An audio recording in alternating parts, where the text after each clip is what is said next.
Welcome to this week's edition of the Belau Report. I'm Jane Belau. Our guest, Senator Carla Nelson from the Senate in Minnesota and a member of the majority in the Senate. And is that more fun than the minority? It's much easier to get your bills heard when you're in the majority. Yes, it's great. A lot more work, but a lot more fun. All right. You've been in the legislature now how long? This is my 7th year in the Minnesota Senate, and I have some House experience behind that. Okay. This is the first question. It has nothing to do with the legislature, but it has to do with the governorship, which will be open since Mark Dayton will not be running next year. And one local legislator in the House said she's thinking about running for governor. And I'd heard your name more than I've heard anybody's, so why don't you give us a scoop? How are you going to run? Well, that's a great compliment to even be considered for such an office with such great responsibility. Certainly 2018 is right around the corner, but right now I'm very much focused on being in the majority, being the chair of the Education Finance Committee in the Senate. That's 42% of our state budget. And quite frankly, that's going to take all my time to really do a great job with that. But people have talked to me about 2018, and I'm sure we'll talk. But right now, my job is very much centered on doing what's right by Minnesota students. Okay, and so the governor's focused on education too, isn't he? Yes, and so I think we'll have some good discussion. I think he also realizes how important our education is for our students. We just might have different ways to get to the same place, which I hope is that all of our students are well educated and ready for a career in college. Tell us the difference between his proposal for funding K through 12 education and earlier, and where you're going. Well, the budget comes out tomorrow. The budget forecast comes out tomorrow, so I can't give numbers yet, Jane, but I can tell you some broad things. Both the governor and I are very staunch supporters of early childhood education. We know that kids have to be well prepared and ready to learn when they get to kindergarten. But I believe that we need a very focused approach, which is focusing limited resources on those students who would not otherwise get a quality early childhood or who would otherwise not be prepared for kindergarten. The governor has a different view. His proposal is expanding what he calls voluntary pre-K, which is having more of our school districts add another grade to the K-12 system, so it becomes the pre-K through 12 system. And there's not a huge amount of support for that at this point. School districts aren't excited about going out and asking their voters to build new pre-K classrooms. And there's a lot of concern in the education community that there's enough of a struggle with the K-12 system for getting adequate resources and results. And so increasing it to the pre-K, some are not happy with. Plus, we have a strong 4-year-old market in the private sector right now. So what are you thinking for the economic forecast that is due tomorrow? Yes, well, we're all waiting really with bated breath for that forecast, because that is the forecast of state revenues and expenses upon which our budget will be built. And so right now we have a $1.4 billion surplus. Certainly we hope that continues. And there's just, some uncertainty. You never know. I don't know that the forecast will be a lot larger. We would like it if it were, if we had a larger surplus. But I think my guess would be it'd be much the same. And some have cautioned that it could be a little lower than we had thought. So all those things in that trend line will be very important as we put together our budget. Okay, you've heard the senator's forecast of the forecast, and by the time they watch this, it will have been released. But if you have a lot more money, what would you do with it? if we have more money than is forecasted, I can see a couple things that I think are critically important.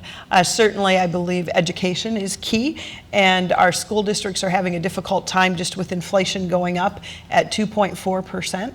So we want to continue to fund what works. I'm very much focused on funding things that work, like early literacy initiatives, making sure kids are reading proficiently at the end of grade 3. And before I leave the education piece, I would like to leave the voters with just one important thing to consider. 88% of the kids who do not graduate from high school were struggling readers at grade 3. And 89% of our students in poverty who are proficient readers at the end of grade 3 do graduate on time. So the key thing is really making sure kids are reading well at the end of grade 3. So that will be a focus where I would put extra funds for sure. Another key issue is our mental health system is in crisis. We did receive the Excellence in Mental Health.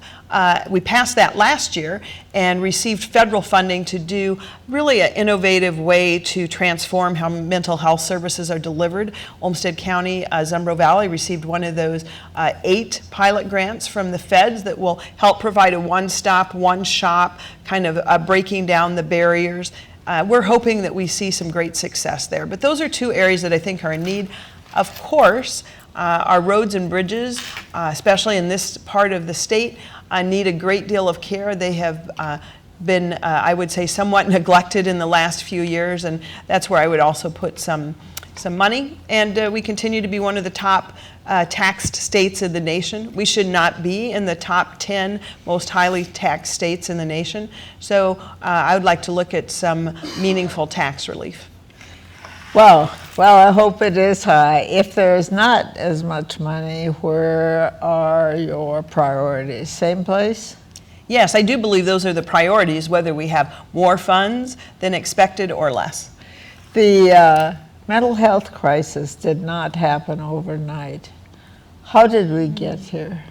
Well, I believe that it was, we made a transition from institutions to what was considered community and home-based care, but it seems like we've just not built up those community resources to actually care for those with mental health who need mental health services. And you know, this has been going on a long time, way before I was even in politics, this closing of the mental health hospitals, but we just have not kept up with the need in the community and home-based services. I think that's true in many of the cases of disability.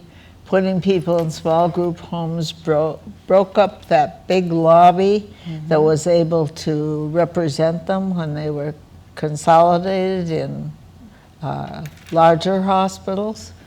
And some people go so far as to say that that helped. You know, I don't recall that, except I know now we have a lot of smaller group homes, which my understanding is those people receiving those services really like that. And I think most people prefer a home-based setting, and we should be able to get the right care at the right time in the right place and not escalate things to hospitalization unnecessarily.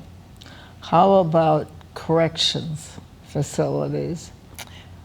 Well, the correction facilities certainly have a great stake in the mental health, in a strong mental health system as well. About 30% of our inmates are in jail with mental health issues that are not being addressed, and that is very unfortunate. So there's been some thought about trying to get some mental health services into the jails. There's been we just had a study, it's called Minnesota First, that actually used the Pew Research to look at what's working. And the first thing we looked at was we delved into our mental health programs in the state. And this really objective-based cost-benefit analysis looked at our 39 mental health programs. And it's very interesting. The ones that really provided the most benefit were mobile crisis centers and cognitive behavioral therapy. Not that they're necessarily the least expensive, but they provided the greatest success and long-term effects, and long-term they were also the most effective, cost-effective as well. See, that whole system has consistently needed good mental health services, including in the parole phase with aftercare from being in the prisons. Yes, you mentioned a good term there, aftercare. We cannot just open the doors and release someone from prison without proper aftercare. And we have some great examples here in Rochester, for example. Rochester Network for Reentry or Next Chapter Ministries. A number of those programs do a wonderful job helping ex-offenders reintegrate back into society and be successful. There's a lot of aspects to that, and one thing is proper mental health treatment. Yeah. Are you considering the standalone providers, some of which are for-profit, but they're doing some of the same work and might save the county money? Are you considering those too? I think we need to consider everything that works. And so we should be focusing state funds on proven techniques, proven programs that deliver results. And I'm sure the county will be looking at all options too. Yeah. Alzheimer's has been a particular interest of yours through your whole career. Yeah. How are you coming? Well, there's no cure yet, but let's just say the Alzheimer's tsunami is continuing to rage through our communities and our state and our nation. We are getting greater awareness. You know, last year we passed the Alzheimer's Research and Support Act, which provides research funding and support for caregivers. We've had great results with that so far as even bringing in additional resource dollars, and we've come up, we, meaning the researchers, not me, but have been able to talk about prevention, ways to help prevent Alzheimer's, better treatments, the greatness of, or the good to get an early diagnosis and how helpful that can be. But there's no cure yet on the horizon, but we do need to better prepare for Alzheimer's for our communities, our cities, our state, our families. And this year, I'm sponsoring the Alzheimer's Disease Working Group. We need to reconstitute that group and start getting new data on demographics, trends, what the needs are, and how we can better support Alzheimer's patients and their families.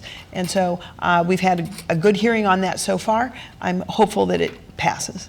I think we get a biased view of how much progress we're making, whereas it's not enough progress, but we have such experts here at Mayo and in the medical community locally that it sounds like we have breakthroughs and breakthroughs, and we do, but till they translate into either cure or, I don't know, what do you think? Yeah. Well, we do have experts. We have international experts, Alzheimer's experts right here in Rochester. Dr. Ron Peterson really advises people all over the world about Alzheimer's and care and treatment and prevention and looking for cures. And certainly, you know, they've ruled out things and continue to look for cures. But the reason we feel it's not enough is because the epidemic is so pervasive. With people aging, we have so much more Alzheimer's precedence in our world today and the costs are so staggering for family members and society, and so it's essential that we really focus on this. It truly is the disease of our generation. Yeah. You talked about the getting communities ready and people ready and prepared, but nothing makes you closer than someone in your family. Sure. You know, my father has Alzheimer's, and it's, in a sense, one might think it's kind of a new disease. You know, his mother, my granny, was very much like my father is today, but we didn't know about Alzheimer's then. We didn't know that term, and so I think part of any progress in treatment or management of a disease is recognizing it. And so now I think people recognize Alzheimer's where we didn't 40, 50 years ago. But again, I think we're on the road to certainly prevention. That's one of our best options. And then hopefully looking at better treatments and cures. What would be your top priority with respect to Alzheimer's? Would it be more money for research? Would it be more money for general prevention, more facilities? What would it be? Well, I think we have to do a broad-based approach. Certainly we need more money for research. Research does hold the keys for better treatment and prevention of Alzheimer's, but that's a way down the road. We also have to do better at preparing communities to best work with our growing number of Alzheimer's patients and their families. So it has to be a rather broad approach. All right. One other issue that's sort of small in the big scheme of things, but the Sports Facilities Commission. I think Kathleen Blatz is a great choice to head that up. I do too. I saw her interview and she has great credibility, a great experience, and so I look for good things with that. It's unfortunate we had this little bump in the road with really the misuse of those taxpayer-funded suites, but I think we're on the road to successful hosting of a Super Bowl, Final Four. I'm confident that Kathleen Blatz will do a great job in that role. Do you think the governor will appoint the whole new commission? Well, that depends. In the legislature, I'm sponsoring a bill that actually would not give it all under the governor's authority. I think what we saw last time is you need to have a broader appointing authority than just the governor. And so the legislature is pushing a bill which will actually let the legislature also do some of the appointing, not just the governor's office. You know, it's a big asset. It's $1 billion taxpayer-funded asset, and it's important, it's critical that it be managed well, and we need to have a broader scope looking at that management than just coming out of the governor's office, regardless of who the governor is. You may eat those words someday. If you get to be governor, you'll be sorry that you did that.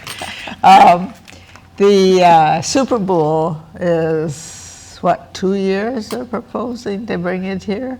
Yes, I think it's 2000. So you have to get it in shape by then.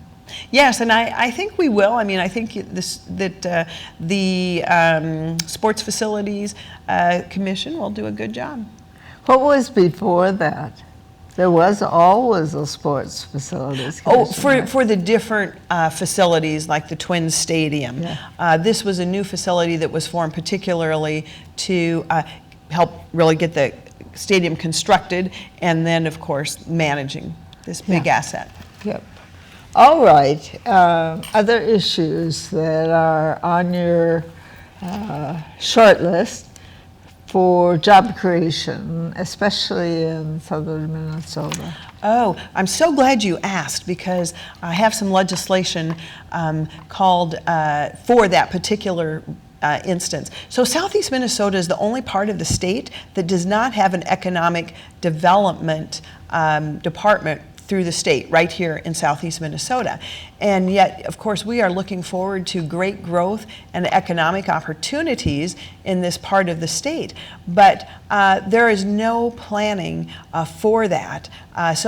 Now here in Rochester, we have the Destination Medical Center Corporation, which is very much about planning those type of growth. However, our smaller communities outside of Rochester, they also are seeing great growth, but they don't have the advantage of having a state economic development office in the area. We're the only region that doesn't have one. And so I have a bill. How did that happen? I don't know how that happened. It's amazing that we're the only part of the state that doesn't have one of those regional economic development offices. However, I have legislation which will actually provide some resources to do some of that data-driven, objective analysis and planning, so that all of Southeast Minnesota will benefit from very thoughtful planning and how to really maximize the economic development opportunities in front of us. And where will you put that? Well, I don't know that it's not a building, it's providing the services. And so I don't have a spot exactly in mind, but I'm working with the Southeast Minnesota League of Cities, who are very supportive of this. And we'll work with CETA, which is an organization which is already doing economic development in the area. So I'm going to ask you, as a state legislator, who funded part of DMC. How does it look to you? The Destination Medical Center, I think, is growing. There's been a lot of, I think, planning bumps along the way, as there always is whenever there's a great change. But you know, Jane, I travel across the state when I'm on the bonding committee, and we see areas all over the state that are just dwindling because there are not economic development opportunities. And so I think it is a great gift that people want to come to Rochester, Minnesota. They want to start new businesses here. They want to grow businesses and the jobs that come with that. So I think that is a great thing. And then, of course, it's incumbent on our local planning officials to really plan for that in the wisest way possible so that we maximize the economic benefit, but we cannot lose the culture that makes Rochester special. And I think that's probably the tension. And that's what we're losing a little bit. And I think that is the tension. We cannot just become another city that's full of big box stores. Rochester has a very unique culture, personality, and history, and we have to retain that. All right. Next issue on your list.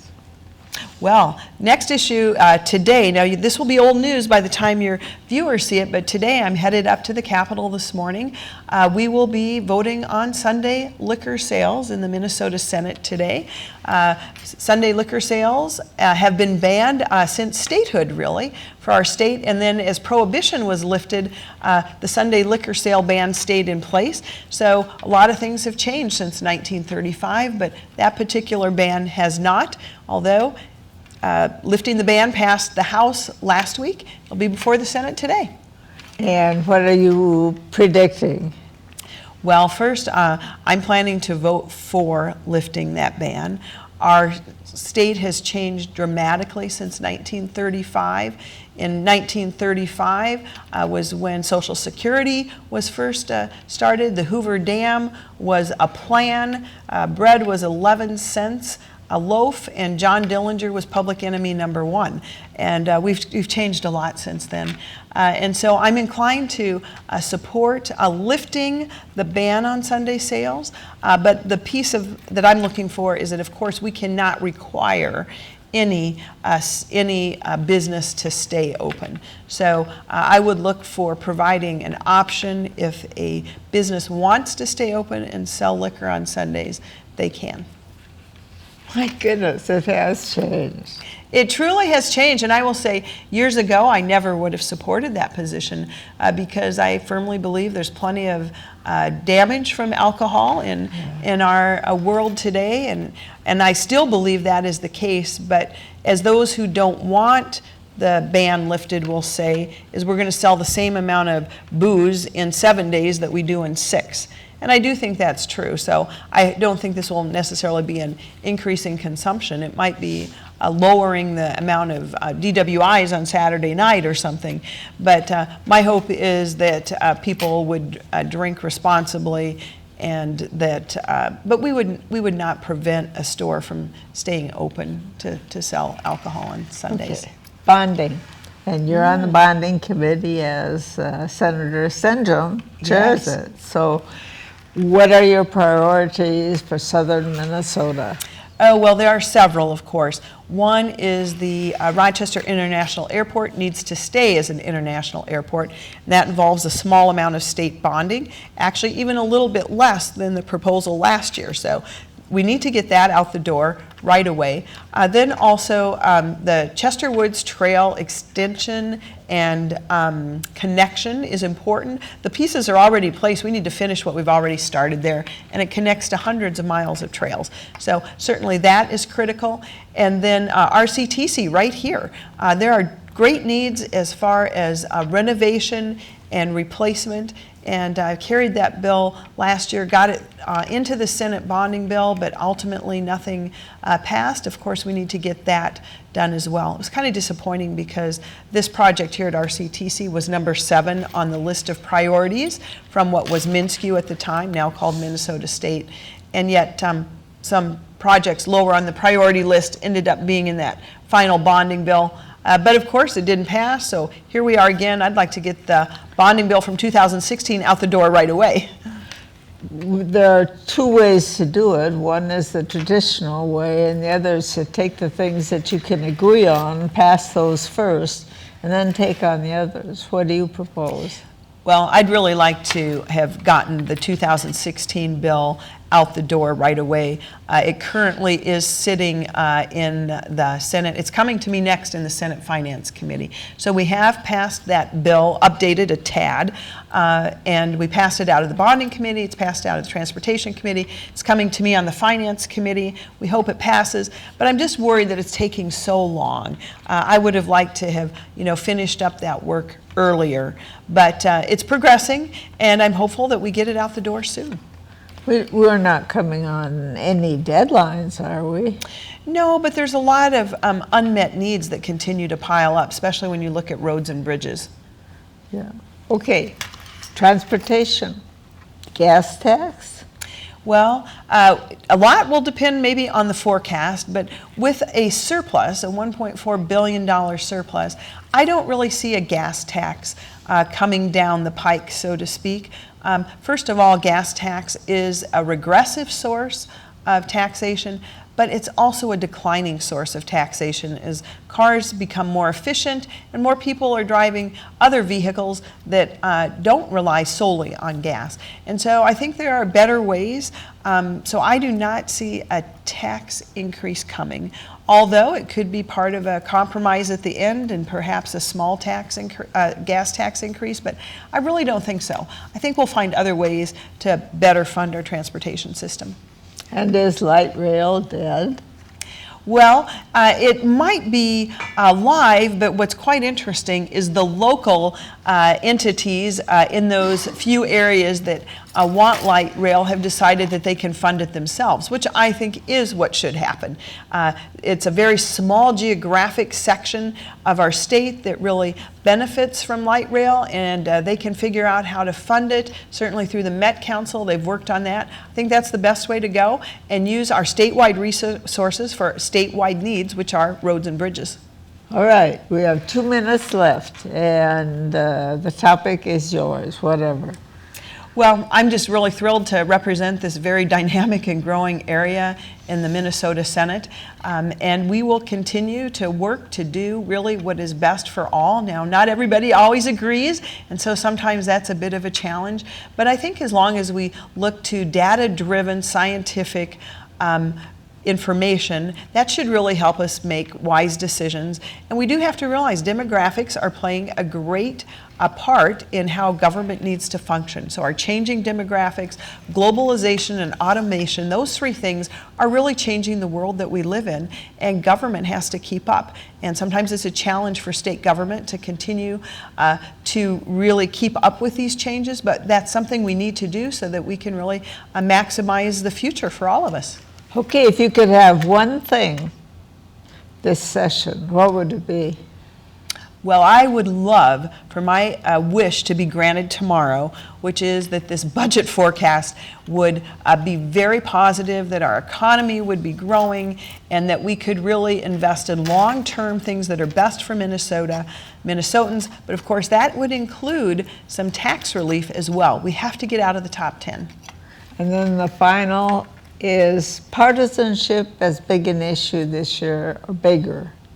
You know, I've not noticed that at the Minnesota Capitol as much, so I don't see as much partisanship, but I do see a greater divide in society at large and what appears to be the nation at large. We're hoping that these kind of things, people can certainly find respectful ways to voice disagreements, and we hope that all elected officials are listening to all of their constituents. But at the end of the day, we really do want to wish well for our country. We want our country to move forward. We want Minnesota to move forward, and partisanship really doesn't lend itself to that. So we're hoping that everyone puts the best interest of the people they serve first. Well done. Thank you, Senator Carla Nelson, and good luck to you, and we'll hope the forecast is as good as you hope. Thank you, Jane. Great to be here. Always great to be on your show. And thank you, our viewers, for being with us this week. We'll be with you again next week, same time, same channel. In the meantime, have a very good week, and a very good night.